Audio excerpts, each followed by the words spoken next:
Bismillahirrahmanirrahim. Alhamdulillah, wassalatu wassalamu ala Rasulillah. Di sini saya akan sedikit berbagi tentang pengalaman saya. Jadi sudah 1 bulan ini saya mengerjakan namanya intermittent fasting. Ya. Jadi intermittent fasting itu berbeda dengan puasa ibadah. Ya. Yang mana puasa ibadah itu kan menahan lapar, menahan haus, dan menahan dari apa-apa yang bisa membatalkan pahala puasa atau membatalkan puasa itu sendiri dari mulai terbit fajar hingga terbenamnya matahari. Ya, dan itu sudah paten ya. Pokoknya dari terbit fajar hingga terbenam matahari. Ya, dari waktu subuh sampai terbenam matahari sampai waktu maghrib. Itu puasa ibadah. Dan tentu puasa ibadah itu ada yang sifatnya wajib, yaitu puasa Ramadan, ada juga yang sifatnya sunnah. Sunnah itu contohnya puasa Daud, Senin Kamis, Ayyamul Bid, Arafah, Muharram, dan sebagainya. Tentu puasa intermittent fasting dilakukan tidak seperti itu. Pada puasa intermittent fasting, kita masih boleh makan pada saat berpuasa. Boleh minum pada saat berpuasa, namun tidak boleh makan di situ. Ya. Adapun kalau makan, itu adalah makan yang kalorinya sangat rendah, bahkan tidak meningkatkan aktivitas insulin. Seperti makan apa? Sebenarnya jatuhnya ke minum sih, yaitu makan minyak zaitun, ya. Ataupun kalau minum itu boleh juga, hanya saja minum yang sifatnya kalori yang sangat rendah. Contohnya apa? Minum perasan lemon, minum kopi tanpa gula, teh, gitu kan.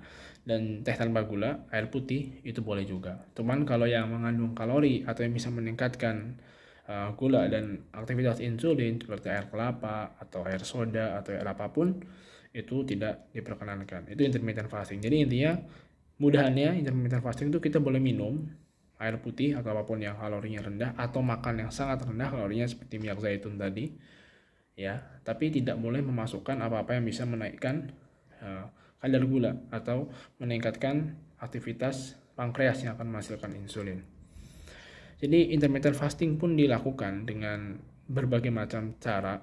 Ya, ada metode 16-8. Maksudnya 16-8 itu adalah 16 jam puasa, ya, dan 8 jam jendela makan. Artinya 16 jam ini bebas kita puasa ya. Misalnya kita start puasa jam 7 pagi, tambah aja 16 jam kemudian. Berarti jam berapa? Ya, berarti sekitar jam 7 ke 7 malam, kemudian 4, jam 11 malam baru boleh makan. Nah, maka itu nanti jam 11 malam tambah 8 jam 9 malam sampai jam 7 pagi kita bisa makan. Ya, cuman jam itu nggak common ya. Common jam 7 pagi mulai start. Nggak, biasanya orang startnya di sore hari supaya memudahkan kita kan. Karena kalau sore kan langsung istirahat malamnya. Yaitu yang metode 16-8. Ada lagi yang 18 jam puasa, 6 jam makan, ya, berbuka. Ada lagi yang 20 jam, kemudian 4 jamnya berbuka. Ada lagi yang 22 jam, 2 jamnya berbuka. Ada lagi yang bahkan sampai 24 jam, ya, atau bahkan ada yang lebih dari 24 jam, 36 jam, 48 jam, dan maksimal ada di 72 jam. Kita tidak makan, ya, atau tidak masukkan minuman yang tinggi kalori tadi, tinggi gula tadi. Kalau saya pribadi, saya mengamalkan itu ya sesukanya sih. Saya bukan seorang yang terlalu strike dalam hal itu.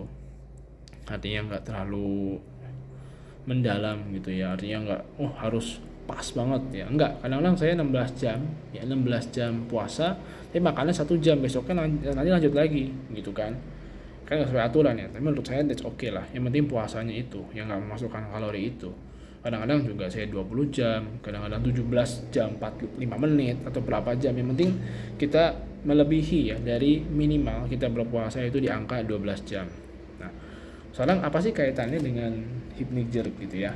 Jadi memang saya sudah mencoba intermittent fasting selama 1 bulan ini ya, dan beberapa perubahan signifikan itu memang ada gitu ya. Tapi pas awal-awal saya coba intermittent fasting, ya, yaitu di minggu-minggu awal, yang terjadi adalah tidur saya terganggu. Ya, kok hypnic jerknya malah ada, cuman bukan kambuh ya, ada gitu ya. Ada tuh artinya muncul gitu dan mengganggu tidur. Ya, baik tidur siang maupun tidur malam. Ya, tidur siang bahkan nggak bisa tidur gara-gara hypnic jerk. Tapi malamnya bisa tidur. Kenapa begitu ada? Karena awal-awal kita intermittent fasting, kita tuh akan terganggu siklus sirkadiannya, siklus kita. Kenapa? Karena kan awal-awal kita itu biasanya makan sehari itu 3 kali normal ya kan, bahkan ada 4 kali, 5 kali. Ya, ada yang makan tuh mengikuti waktu sholat. Habis subuh makan, habis zuhur makan, habis asar makan gitu kan.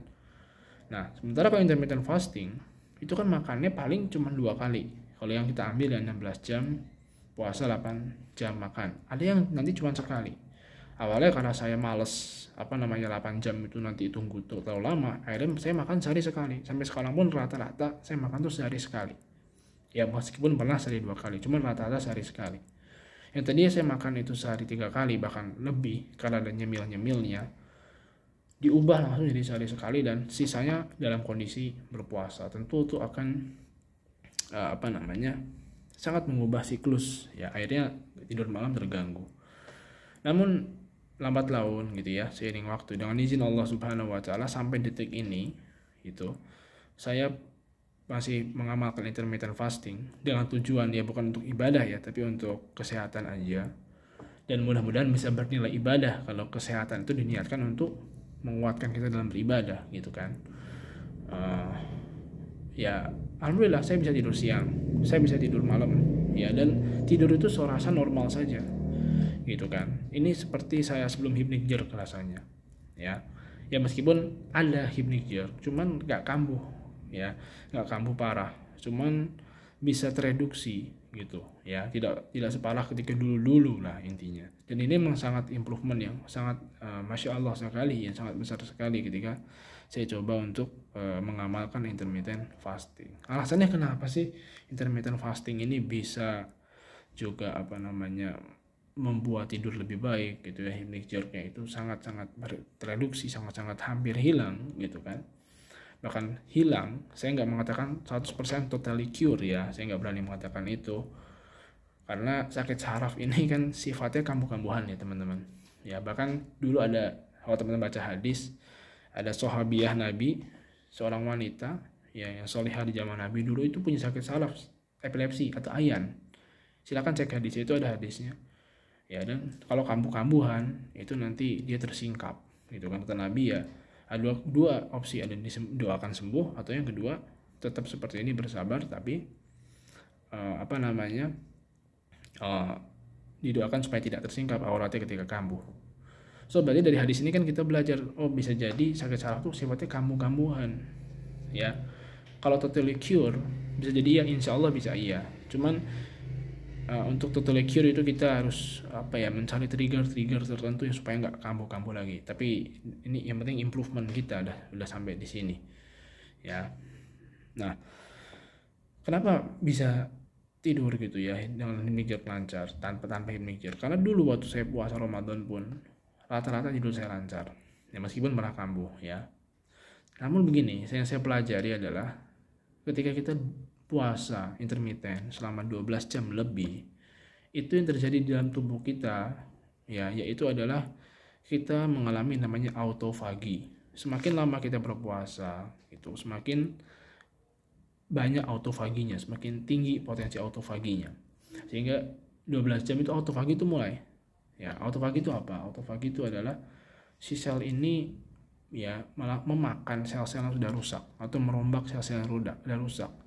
Artinya sel-sel udah rusak nih mulai dibuang nih di dalam tubuh kita, buang gitu ya. Artinya diganti dengan sel-sel yang baru, yang lebih segar, yang lebih fresh gitu ya, yang lebih bagus tentunya.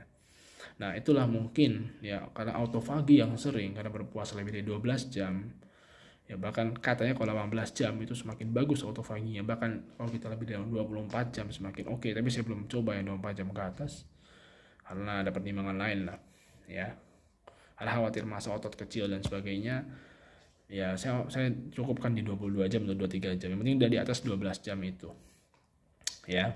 Autofagi itu mulai terus menerus. Nah karena 1 bulan mungkin ini saya autofagi terus itu ya, dengan izin Allah tentunya hypnic-jerk itu sangat-sangat hilang ya. Saya nggak berani mengatakan hilang totally cure 100% ya, tapi sangat-sangat hilang ya. Artinya bisa tidur siang, bisa tidur malam, dan pules gitu tidurnya ya. Nah, bagi teman-teman yang mau coba intermittent fasting, saya sarankan silahkan coba aja gitu kan. Ini pun nggak bahaya loh. Ini cuma kayak kita nahan lapar aja udah. Minum silahkan. Dan ini pun bermanfaat juga untuk tubuh kita yang tadinya kita terlalu obesitas, yang kita punya penyakit gula, kolesterol, ya atau penyakit-penyakit lainnya, penyakit metabolik khususnya, itu insya Allah bisa meredakan ya. Kalau belum bisa 16 jam, coba dulu 12 jam. Nanti naik ke 14 jam, pelan-pelan 16 jam gitu ya. Ya, itu aja. Ya, semoga teman-teman yang terkena hemorrhage atau gangguan tidur lainnya gitu ya, Allah pulihkan. Barakallahu fikum.